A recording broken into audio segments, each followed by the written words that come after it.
नमस्कार, बहुत स्वागत है आपका। एनडीटीवी मध्य प्रदेश छत्तीसगढ़ देख रहे हैं आप। आपके साथ मैं हूं आसिफ शेख। देश में आंतरिक सुरक्षा के लिए सबसे बड़ा खतरा माने जाने वाले नक्सलियों पर साल 2024 में जबरदस्त प्रहार हुआ है। नक्सलियों के लिए सबसे सेफ जोन रहे छत्तीसगढ़ के बस्तर में ही नक्सलियों ने इतिहास का सबसे बड़ा नुकसान झेला है। सुरक्षा बल के जवानों ने एक ओर जहां साल 2024 में 290 से ज्यादा नक्सलियों को मार गिराया, 1000 से ज्यादा नक्सलियों को गिरफ्तार किया, वहीं दूसरी तरफ नए स्कूल, बस्तर ओलंपिक और नियत नीलानार योजना से ग्रामीण इलाकों में विकास के साथ ही आदिवासियों का दिल जीतने की भी कोशिश की है। हमारी यह खास रिपोर्ट देखिए। 17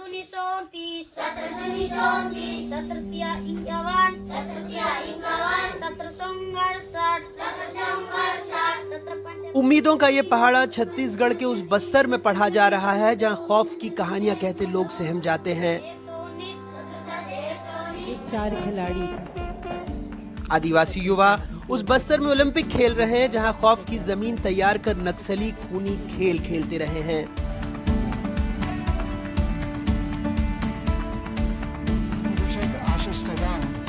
क्योंकि बदलते बस्तर की किताब में अब खौफ की कहानियां नहीं बल्कि उजाले की इबारत लिखी जा रही है। मैं आज फिर से एक बार छत्तीसगढ़ की जनता को भरोसा दिलाना चाहता हूं कि आपने फिर से एक बार विष्णुदेव जी पर भरोसा किया है। हम सब कटिबद्ध है छत्तीसगढ़ को 31/3/2026 के पहले नक्सल मुक्त करने के लिए। और जैसे ही छत्तीसगढ़ नक्सल मुक्त होता है, पूरे देश में से नक्सलवाद का खात्मा होता है।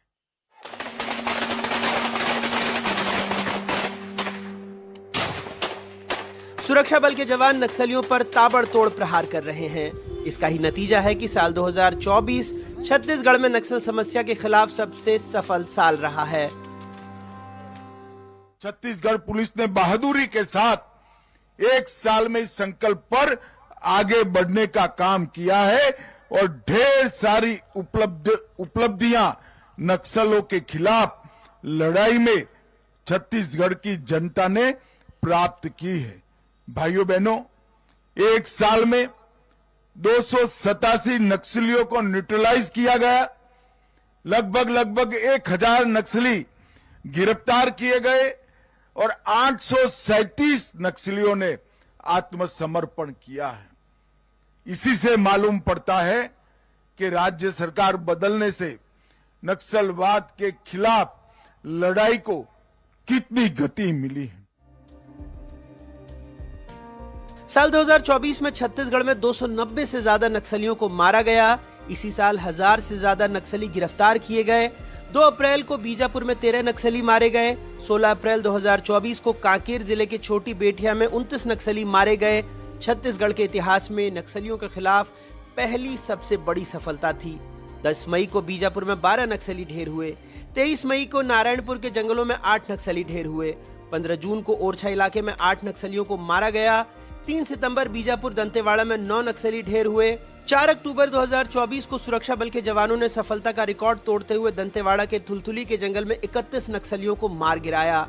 4 अक्टूबर को इस मुठभेड़ में मारे गए कुल नक्सलियों में 10 बड़े कैडर के थे। साल 2024 में छत्तीसगढ़ के नक्सल प्रभावित इलाकों में 340 से ज्यादा आईईडी रिकवर किए गए। बस्तर डिवीजन घने जंगलों में लगभग 39,000 वर्ग किलोमीटर के क्षेत्र में फैला हुआ है। 3 साल पहले तक इसमें से 20,000 वर्ग किलोमीटर से भी ज्यादा का इलाका नक्सलियों का प्रभाव वाला था, जो अब सिमटता जा रहा है। लेकिन इस दौरान केंद्र सरकार के ही आंकड़ों के मुताबिक साल 2018 से फरवरी 2023 तक छत्तीसगढ़ में नक्सल घटनाओं में 848 जानें गईं। बस्तर शांति समिति के आंकड़ों के मुताबिक पिछले 24 सालों में 329 बार बस्तर में बम विस्फोट हुआ। नक्सल हिंसा की चपेट में आए 1200 से ज्यादा लोग दिव्यांग हो गए।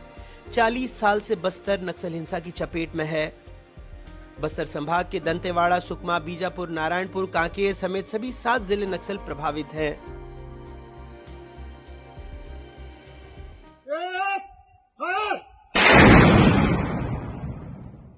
बस्तर में नक्सल समस्या का दंश झेल रहे मुदवेंडी जैसे गांवों में सरकार सड़क, बिजली, स्कूल, राशन जैसी मूलभूत सुविधाएं पहुंचाकर यहां की तस्वीर बदलने की कोशिश कर रही है, लेकिन यहां के मूलवासी बेखौफ होकर कब जिंदगी जी पाएंगे, ये आज भी बड़ा सवाल बना हुआ है। हालांकि इस दौर में ये लड़ाई सिर्फ बंदूकों से नहीं लड़ी गई, विकास और विश्वास की नीतियों ने भी इसमें बड़ी भूमिका निभाई। सरकार ने नक्सल प्रभावित इलाकों में बदलाव लाने के लिए बड़े कदम उठाए। काम दो तरफा हुआ। एक तरफ नक्सलियों के प्रभाव वाले इलाके में रणनीति के तहत 12 महीने में 35 से ज्यादा कैंप खोलने की तैयारी है, जिससे सुकमा बीजापुर बॉर्डर से लेकर माड़ में नक्सलियों की एंट्री को बंद किया जा सके। ये भी तय हुआ है कि पैरामिलिट्री फोर्स के डीजी और एडीजी रैंक के अधिकारी जंगल में कैंप करेंगे और 2 से 3 रातें जवानों के साथ रहेंगे। उनके निर्देशन में ही ऑपरेशन प्लान किया जाएगा। हर 15 दिन में छत्तीसगढ़ पुलिस के आला अधिकारी भी बस्तर का दौरा करेंगे।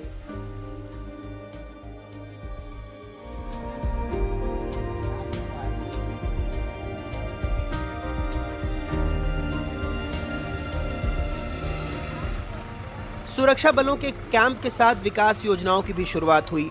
नियद निर्लार योजना की शुरुआत, जिन इलाकों में नए कैंप खोले गए वहां सरकार की योजनाओं को प्राथमिकता से पहुंचाने के लिए विशेष योजना शुरू की गई। इसके तहत बिजली, पानी, राशन, स्कूल, चिकित्सा, आवास योजना समेत तमाम सरकारी योजनाओं को पहुंचाने का प्रयास किया गया।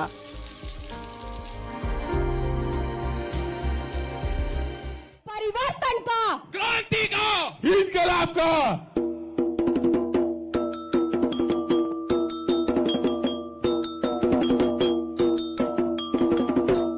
तो सुकारू, फिर आपने सरेंडर करने का फैसला क्यों किया? मैं दल में था, मैं उनके अनुसार ही काम करता था। वो जैसा बोलते थे मैं वैसा ही करता था। आदिवासियों का भरोसा, आदिवासी ग्रामीणों का भरोसा जीतने की सरकार ने कोशिश की। रोजगार की व्यवस्था के साथ ही बस्तर ओलंपिक जैसे आयोजन कराए गए। नक्सलियों को हथियार छोड़कर बातचीत का ऑफर दिया गया। साथ ही बेहतर समर्पण नीति भी बनाई गई। नक्सलियों को योग्यता और इच्छा के अनुसार रोजगार, व्यवसाय के भी विकल्प दिए गए।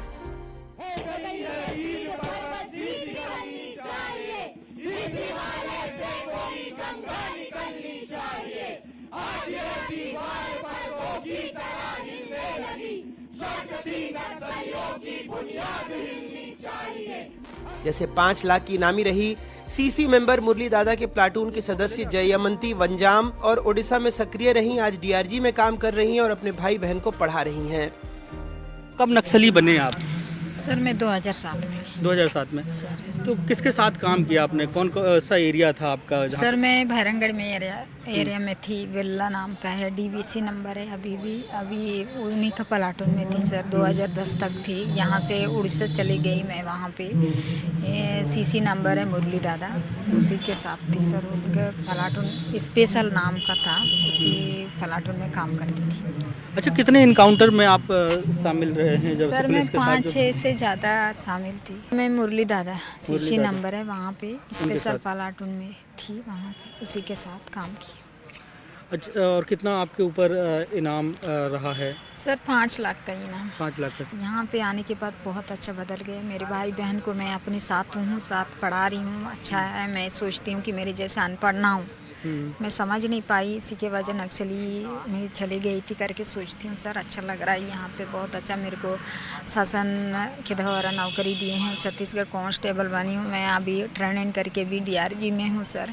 अच्छा लग रहा है। आत्मसमर्पित नक्सलियों के पुनर्वास की भी बेहतर व्यवस्था और विशेष प्रावधान सरकार द्वारा किए गए हैं। हिंसा या का रास्ता छोड़ आत्मसमर्पण करने वालों को तत्काल ट्रांजिट कैंप में रखने की व्यवस्था भी की जा रही है। इसके साथ ही उन्हें 3 साल तक 10,000 रुपये प्रतिमाह स्टाइपेंड के तौर पर देने की व्यवस्था भी की गई है। उनके कौशल विकास के लिए उन्हें प्रशिक्षण भी प्रदान किया जाएगा। पुनर्वास नीति के तहत 5 लाख या उससे अधिक के इनामी माओवादी के आत्मसमर्पण करने पर उन्हें आवास हेतु शहरी क्षेत्र में अधिकतम 4 डिसमिल जमीन अथवा ग्रामीण क्षेत्र में अधिकतम 1 हेक्टेयर कृषि भूमि दिए जाने का प्रावधान भी किया गया है। साल 2024 में सरकार ने नक्सल समस्या के समाधान के लिए चौतरफा प्रयास किए। एक ओर सुरक्षा बल के जवानों ने ताबड़तोड़ हमला कर नक्सलियों को सबसे बड़ा नुकसान पहुंचाया, तो दूसरी ओर सरकार ने अपनी योजनाओं से ग्रामीणों और आदिवासियों का दिल जीतने की कोशिश की। बंद स्कूल खोले गए, सड़क, बिजली, पानी, राशन जैसी जरूरी सुविधाएं पहुंचाने पर फोकस किया गया। हालात ऐसे बदले कि नक्सली हिडमा के जिस गांव पुवर्ती में सालों सुरक्षा बल के जवान नहीं पहुंचे थे, जो विकास से कोसों दूर था, वहां बच्चे टीवी के जरिए मनोरंजन और पढ़ाई दोनों कर रहे हैं। इसको सीखते हैं और ये कहीं ना कहीं हमारा जो प्रेजेंट एजुकेशन सिस्टम है उसको बहुत खूबसूरती से कॉम्प्लीमेंट करता है। बस्तर में ही खौफ के साये से बाहर निकलकर नक्सल हिंसा के पीड़ितों का एक समूह पहली बार दिल्ली पहुंचा, गृह मंत्री और राष्ट्रपति से भी मुलाकात की।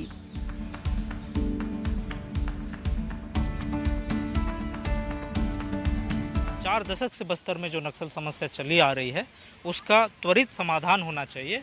बस्तर में आधारभूत जो संरचना है वो विकसित होना चाहिए और अंदरूनी क्षेत्रों तक विकास की जो धारा है वो वहाँ तक बहे और वहाँ फिर से शांति लौटे। ये हमारी मुख्य मांगों में से थी। पुनर्वास नीति को लेकर भी आप लोगों ने कुछ मांग रखी है, बता रहे थे कि उसके तहत क्या है, पेंशन वेंशन की डिमांड या क्या कुछ मांग है? पुनर्वास नीति को लेके हमने छत्तीसगढ़ सरकार के सामने मांग रखने के लिए अपना तैयार किया है। हम छत्तीसगढ़ सरकार के सामने इन पीड़ितों के लिए पुनर्वास नीति के तहत इनको पेंशन और जो भी सुविधाएं शासन से मिल सके, जो विकलांगजन हैं, जो शारीरिक रूप से अक्षम लोग हैं, जो दिव्यांगजन हैं, उनके लिए एक हम मांग पत्र तैयार करके छत्तीसगढ़ शासन के सामने हम अपनी मांगों को रखेंगे।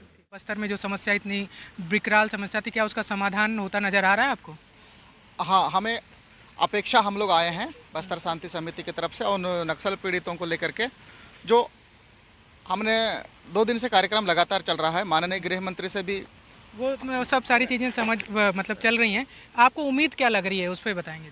अभी जिस प्रकार से हमको आश्वासन मिल रहा है उस हिसाब से हमको एक उम्मीद की किरण, आशा जगने लगी है कि वहाँ पर एक शांति का माहौल कायम होगा, वहाँ पर नक्सल जैसे समस्या का खात्मा बहुत जल्द होगा, ऐसा मुझे लग रहा है। राष्ट्रपति महोदया से हमारा मुलाकात हुआ है और हमारी दुख भरी कहानी को उन्होंने बहुत ही हृदयता से सुन लिया है और उन्होंने हमें ये आश्वस्त कर दिया है कि हमारी जो समस्या है उसको आगामी कुछ समय तक मतलब शांत करवाने का उन्होंने प्रयास करेंगे का आश्वासन दिया है। आपको क्या उम्मीद लग रही है? हमें उम्मीद ही नहीं, पूर्ण भरोसा लग रहा है। बस्तर से नक्सल समस्या का समाधान जल्द हो जाएगा? जी, हो सकता है, इनके आश्वासन के अनुसार। प्रकृति की गोद में बसा बस्तर 4 दशक से लाल आतंक के साए में है। व्यवस्था के खिलाफ क्रांति के नाम पर यहां दहशत का बारूद बिछा दिया गया था। उम्मीद है कि ऐसी कोशिशों से बस्तर में झरनों की कलकल ध्वनि फिर से मधुर गीत गाएगी। बस्तर फिर तोमड़ी, मोहरी, मांदर की थाप पर थिरकेगा।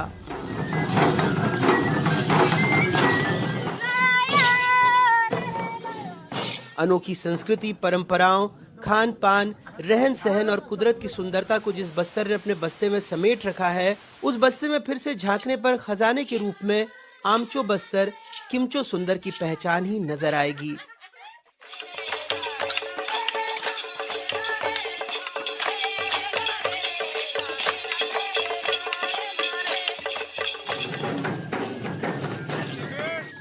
बस्तर से अपने सहयोगी नीलेश त्रिपाठी, जुल्फिकार अली के साथ अनुराग द्वारी की रिपोर्ट, एनडीटीवी।